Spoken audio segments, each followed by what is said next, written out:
শিক্ষিত লোক যখন বাড়িতে বসে থাকে আর অশিক্ষিত লোকরা যখন কোনো রাজত্ব চালায় তখন এই ভাষার প্রচলনটা বেশি হয়।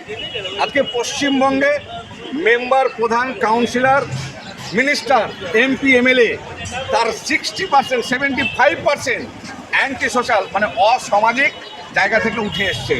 তাদের কাছ থেকে আপনি কি ভালো পাবেন?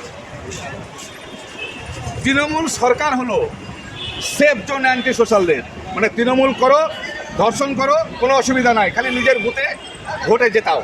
তৃণমূল করো, খুন করো, কোনো অসুবিধা নেই, খালি নিজের বুথে তৃণমূলকে জেতাও। থ্রি অ্যান্টি সোশ্যাল জোন তৃণমূলের সরকার। অতএব তাদের মুখ থেকে আমাদের মতো ভালোবাসা বেরোবে এই আশা পশ্চিমবঙ্গের মানুষ আপাতত করবেন না বিজেপি এবং টিএমসির কাছ থেকে। বাংলা হান্টের আরও খবর দেখতে নজর রাখুন। বাংলা খবর মানেই বাংলা হান্ট।